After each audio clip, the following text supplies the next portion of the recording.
So one morning would be nice. Anyway, we're going to call this special meeting in order. And you have a copy of the agenda at your place. And I would entertain a motion to adopt this agenda for more discussion. Bless you. Bless you. Excuse me, so moved. Second. Any discussion? Hearing none, all in favor, signify by saying aye. Aye. All opposed.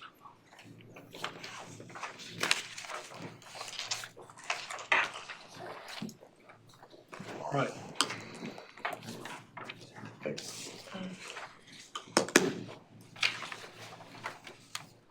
Mayor, I'm ready if you're ready. I guess we're ready. Okay, I just put that staff summary out that you received before, that we sent out to you. This is just, this meeting's a little different than meetings that you've had in the past with your budget. The goal of this meeting is to deliver the budget book to the council, and then I just want to walk you through this format so that as we come together at our next council meeting, you'll have the format, you'll understand what we presented to you. And so that's where we're at on this one. I don't expect you to have any good quality questions today, just to be able to hear what we've given you here. And then I wanted to go over these dates that are on the staff summary that I presented to you. So in front of you, you got your budget book. If you flip it open, you'll see the table of contents. This will help us be able to process through. If you go to that page 3, this is the real value of the budget document, because this is my narrative that I wrote and spent so much time on, Mayor. So this is your quality reading area. This is, you didn't have a chat bot, that AI chat bot? I tried to use it and it wasn't smart enough, so I had to write it on my own. So I was excited to get it. What you're going to see in this document is you're basically going to see a $102 million budget, and that includes all the funds tied in. Last year's budget document was $109 million, so we're in that same type of plan from last year to this year. You're going to see similarities between the capital improvement plan. You're going to see similarities between the equipment replacement plan, but you're going to see some differences in how we handled the general fund. So I just encourage you to flip through it. If you look at page number 3, so that's that first page of the budget document, at the very top it starts out with our vision retreat. And it shows the 8 initiatives that council defined during our retreat time. Those 8 items are addressed throughout this budget document, and that's the purpose. That's where we want to have it every year. So then when you go on, the budget message only has 3 pages. When you go on to page 7, you're going to see a general fund budget versus actual. What we're showing you here is what we're budgeting year over year for fund balance at the beginning of the year, and then where we finish that. You'll see, for example, FY23 shows that we had an adopted budget that had $3.5 million in reserves used to balance the budget, and then we look like we're going to use a small portion of that to balance the budget, and that's it. For FY24, the proposal is using $130,000 to balance that budget, and that includes having all of your pay plan improvements over the last 3 years included in that document. That's not a feat that goes lightly. That was a big concern of ours and of this council during the discussions, but it's something that the department heads did a really good job of reviewing their budgets and presenting that information back to us as we put this document together.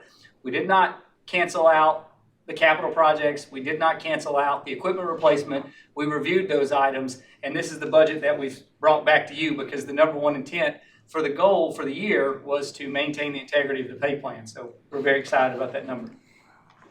So hopefully the rest of the reading is really good. You're going to see page 8 and page 9. They're going to give you summary breakdowns. When you're on page 8, it's going to show some of those things. It's not magic on the general fund, because some things changed this year. So on page 8, you're going to see on our revenue differences from FY24 to FY23, you're going to see that the fire number is different, because we're going to have the county fire tax portion to the city included in there. That's roughly $1.3 million. You're going to see down to the investments area. That's an increase of approximately $1.2 million, and that was something that we talked about this year that Mr. Warden brought up. You also see the third item, you're going to see a difference in the solid waste transfer. That's an action that council took on the solid waste fund to bring that closer to an enterprise fund, and that effectively reduces the budget of about $900,000. So those 3 things all tie into the overall budget document.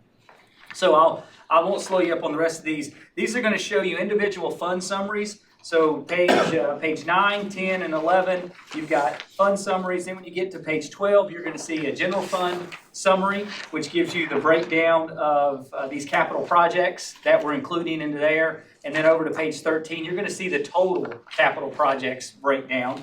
When you get to page 14, you're going to see the water and wastewater capital projects. This is the majority of our capital projects year after year because our water and wastewater have larger projects every single year. This is distribution and collection lines. This is pump stations, lift stations, and treatment facilities. These are things that we have to do, and that's outside of just the one first large project, which is the major sewer transmission line project that we have budgeted at approximately $43 million. So we just want to capture those items so that council knows moving forward, our 10-year capital improvement program has a lot of items that are there that are going to need to be funded. And when we get to the end of tonight's meeting, when Wally and Sabrina give you a presentation, they're going to show you the FY24 number, which you already have here, but then we're going to briefly touch on next year and the year after, which is where we get some challenges. But we'll always take a challenge next year instead of having it this year. You turn over to page 18, that's going to give you the property tax analysis year over year, which the good thing here is you're looking at keeping the tax rate at the same rate this year per direction of council, and you'll see the collection rate by the county. And I think that's a good job. It's something that not only do we pay them for, but they're doing a good job at it. So when we interact with the county, I want to make sure that we appreciate the efforts that they're doing. Because I tell you, if we don't have to handle that, then that's a hassle and a process. And it would take a large number of staff to be able to maintain that. So it's nice to go through this process. So when you go over to page 19, you see this page year after year. This just shows you the breakdown of your property taxes. The story has a very quick ending. It says that your property tax go to police and fire, and then everything else is served by other revenue sources, your sales tax and other fees. But we like to give us that breakdown because we want to show taxpayers how we're using their funds. So when you flip over to 20, this is a fantastic pie chart. All of your tax dollars go to these two pieces of pie. And if Chief Unero is here, and he could say how that works. But I tell you, the beauty is, as Mr. Bittner said before, we have a dedication to public safety in our community, and that's not going to change until the city council says that we're going to change that path. And that's a good focal point for us moving forward. And so we utilize those funds going to here. So page 21 gives you the full breakdown of our staffing. The only difference between column left and column right is we are proposing adding 2 positions into the fiscal year budget for FY24. One's going to be a grant administrator because we are picking up, I think we're currently at 57 active grants right now. So we're passing Carlotta's ability to maintain every single grant with a little bit of help from her friends. And then down we have a meter reader, and that's just growth. So we're seeing some of the growth and the responses that we need. The other positions that have been requested, we have mentioned that within the document, and we're asking for council to allow us to review our total staffing for the year and to be able to bring that back next year. So I'll tell you, there's a couple of those positions that I'm pretty confident we're going to need to fund next year. But given that opportunity, Mayor, we would prefer to be able to pitch that back to council during our vision planning sessions after we get this budget adopted. Did I hit that point, Mr. Warden? Yes. Okay. Yeah, there may be other things. So then, so when you get to page 23, this is totally different, Mayor. This is the thing I wanted to share with the council. We've created these white papers. There are 10 individual topics that we want council to vet, review, discuss, and potentially take action on. For example, this first one is employee compensation plan and personnel. You'll note that in here we explain that we have added the 5% merit and market increases for FY24 throughout the departments. That's the first part. Then we listed 2 other full-time positions. We listed, mid-page there, we listed a temporary admin assistant for neighborhood improvement services. And number 5, we're moving our police officers. All of our entry-level police officers are going into the employee compensation plan, and they're going to leave the STEP plan. So after this change, we'll only have one group of employees remaining on an individual step plan. That's going to be our telecommunicators. They'll stay on the step plan, but now effectively the police and the fire have both transitioned to the overall plan that council has adopted. And we did that through a survey of the officers, just like we did with the firemen, which is exciting for us because the goal is to keep it all streamlined into the plan. On the bottom, you'll see, on the bottom of that same page, you're going to see the requests from departments. Even though those aren't included in this budget, we wanted you to see what those needs are so that you're aware of where the departments are going in the future. And some of these items are going to be very near future. They're going to be the FY25 request time, but we put these on here so you can see where we're at. If you flip over to 24, you'll see this. It's entitled Resiliency of Government. Previous budgets, we've included emergency response. We've included maybe a presidential visit. We've had other items that are not typical activities that occur during our years. Those have been included in the budget. We haven't included those in this budget document. So if we have a severe weather event, we know that we're going to have to respond to that. And I'm confident that our teams can respond. What the strategy is, if we have to respond and need $8 million per the last event, that's going to require an after-fact council action out of fund balance reserve, which, as we described, is the reason you would have fund balance reserve in the first place. And that's why we use that $8.1 million number, because that was our response for the last major weather event. So any of those items that would be outside of our normal day-to-day operations, we would bring back to council. You'll notice at the top of these sheets in italics, we've put the initiative, whether that's an FY24 initiative developed by council or it's the mission, vision, and goals developed by council previously. We've tied all these items back into your direction. Page 25 talks about the fee schedule. Mayor, you guys review the fee schedule every year, and we've included that in the document at the back of your book. Basically what we're saying here is, please, we'll take the time to walk through the fee schedule and we'll look at some of the changes, but we want you to understand that that's included. Inside the fee schedule is the water and sewer rate increase of 2.25%, which you'll see that model tonight at the end of the council meeting to show you that, and that's previously directed by council. Page 26 talks about the equipment replacement plan.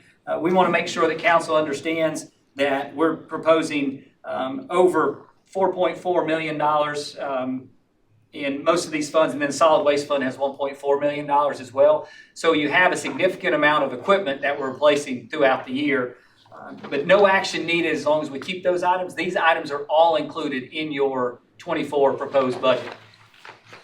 You flip over to 28. 28's a different page. These are some changes that we're proposing for the year.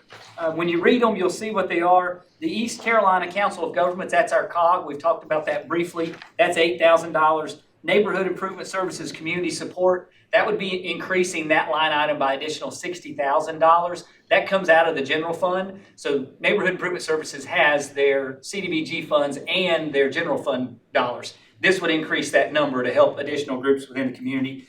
We have multiple internships that we're operating within our organization, so I wanted to draw attention to that. We do have a new partner this year, and that's the UNC School of Government LEAD program. That'll give us a LEAD fellow. That was a competitive process that we jumped in on, and our team is amazing, so we have secured one of those LEAD fellows. And then downtown development funding, that's one that we don't actually have an item earmarked for how we would spend these dollars, but based on our discussion for our initiatives, we've put that there. And then right above it, diversity, equity, and inclusion training. We also don't have a specific item that's earmarked for this training, but we've earmarked it so that if we develop a different program this year, we can utilize it as part of our initiatives that council gave us at that time. So these numbers are all included in your budget document already. That's probably Mr. Jackson, just so you know. So those are already included within the document. Unless council were to remove those and change those, we wouldn't make any changes. Page 29 is a big part of the document. This talks about the recreation. Yeah. Okay, whenever they get ready to bring this thing up. Mr. Jackson is in the house. I don't think he can hear us now, but the recreation property developments. This refers to the 400-acre property that council purchased and designated for recreation development. we do not have any dollars appropriated in the CIP or in the FY24 budget for that land. Reason being, because Mr. Carter's hanging up on people.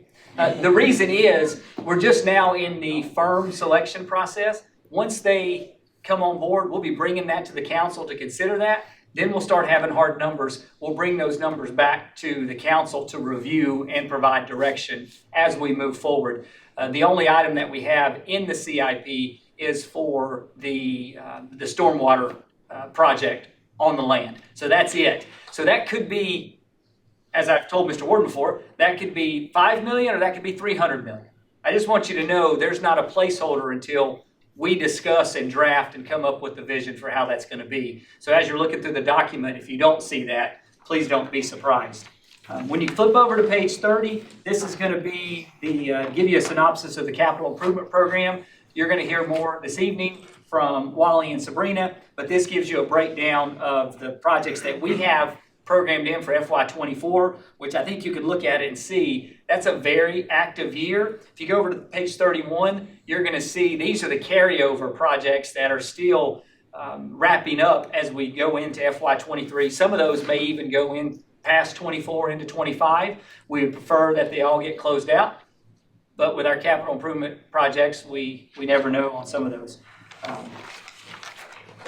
Page 32, street improvement plan. This one has two things. At the top of it talks about the street improvement plan that Wally's team presented to council before, because this is our plan moving forward. The second half is where we want to pitch a concept out to council to consider, and we have the implementation of a motor vehicle licensing tax. So we put the request into our state legislature to allow us to have the quarter-cent sales tax. I don't feel confident that's going to come out of this General Assembly, nor do I feel confident that it would come out of the next General Assembly.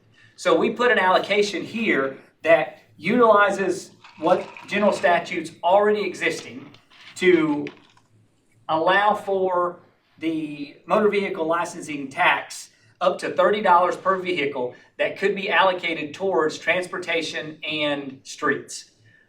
We can talk about this more at our next meeting because this is a big deal. You'll see that one, you do it in $5 increments. One $5 increment is approximately $154,000. So grand scheme of things, it's lower. But think about if you used 5 increments for streets, then we're up to $750,000. And that can go a long way, especially based on council's action last year to apply an additional $1 million towards street projects outside of the $1.8 million POW bill funding.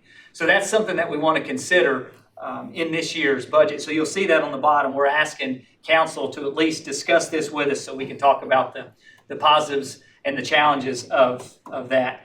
Page 33 is really tonight's events. We're going to have a number of community requests. So these requests are outside of the normal budget process. And with these presentations, we're going to have requests that come in. You'll see there's a couple that do not have dollar figures on. You'll get those lined out. Then the bottom project that we listed was housing development. Council has made an initiative for FY24 and beyond to focus on developing housing in the community. And so we have some requests that have come into us at this time that we're going to be able to bring to council for some consideration. This is where we would do it at. And so I just want council to be mindful as you're reviewing the budget document, the request from tonight and some other outside requests will be considered through the same budget review process. So tonight's format, albeit a little different, is how we're going to receive these requests from outside agencies. When you flip over to 34 and 35, this is going to give you the individual departmental budgets. So you'll be able to look at the line items for each department inside of starting at page 35, and that will go all the way through to page 194. And those will give you some facts about the departments on the inside of the page. It'll tell you what that department is. It'll give you the total numbers. It'll show you the actual for FY23, the adopted FY24, and proposed for FY24 as well. And then the last page in each document will show you the full-time staffing. So you have full-time and part-time staffing. Those are all departments. Then when you flip to the back, the last section, Mayor, is you get to the back on 195. That's going to give you the full fee schedule that we'll ask council to consider, and we'll take action on the fee schedule together as one unit as we're reviewing the budget. Some of those numbers are based on our market. As we're looking at other areas, we base our fees on the market. And so we'll walk through those areas within the budget together with council at our next meeting. So format-wise, we wanted to present it to you so you know what we've presented in. We gave you extra pages in the middle that would have been confusing if we didn't tell you why. So we wanted to give you that. And then schedule-wise, if you'll go back to that staff summary, Mayor, you'll see that we've programmed in our next meeting on the 18th to have some budget discussions. And these are the regular scheduled meetings. And then we've programmed in on May 9th to have budget discussions. The opportunity for us is to utilize the month of May for any additional meetings that council foresees that we would schedule. If we schedule in April, then we go ahead and look at the opportunities for basically anywhere from May 9th on to May 23rd to schedule a different workshop discussions. And then May 23rd, we would have the public hearing, and then we're scheduled for June 6th to have council consider for adoption. That same date, you have the opportunity on June 6th that if we're not ready at that point, we have our second meeting in June. We prefer not to use that, but if we wanted to call a special meeting for 3 days after June 6th, you have that flexibility as well. So per general statutes, we have the public hearing scheduled for the 23rd and the proposed adoption final consideration for June 6th. Questions on that calendar? Just remember, any dates that you want us to add, as long as we advertise and get that out in advance per general statute, then we can add what we need to. I think what you'll see in the budget document is a very straightforward document. We've cleaned up some areas so that we're not heavy at the front end on the fund balance appropriation. We hope to be right on the money on the back end. So we don't expect any grand back end fund balance being reapplied to our general fund or to our water and sewer fund. But you will see these projects. The last comment I'll make, Mayor, is one line that you'll see in the budget message is we have developed the document so that if items come up through the year that council feel are important at the time, we'll bring those items back so that we discuss those when that situation arises. One example would be the COPS grant. When we had that opportunity, it was timed so that we could focus on the issue at hand. It was outside of the normal budget process, but since we received the grant funding, we wanted to maximize that utility. You'll also see that was with the Miracle Field. We did receive notice last week that the Miracle Field was approved, and so that's worked into this budget as well. That still has to come back to the council, so you have to consider that independently. But we're excited to move that up because if you'll recall, when Susan gave her presentation, it was programmed in for FY24. And so now that we have that grant, instead of having a $940,000 general fund appropriation, it's a $440,000 appropriation with a $500,000 grant. So that if someone else didn't get it, we have that opportunity. So we present that option so that we understand throughout the process that the document is important and it'll guide the year based on council's actions, but it's also important to know that council can direct us to revisit areas throughout the year. Mr. Ray, I have a question. With these proposed scheduled days, are these meetings starting at 5 or 5:30? It'd be 5:30. Open to the public? Yes, ma'am. We would schedule them to use the existing schedule. Will the public have any comments at that time? Or So the 18th has the public comments, has the regular public comment section, and then the 23rd is already scheduled for public comment section. So looking back at previous meetings that the cities had, those are typically longer sessions for anybody that has public comment. And now that we've delivered this to council, we will post these in the library and at City Hall and any other place that we normally advertise. And then we'll push it onto the city website tomorrow.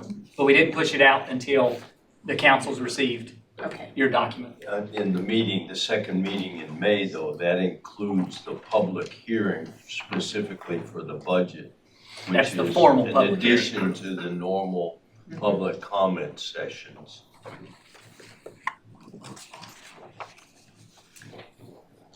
Generally, we have one public comment session per month.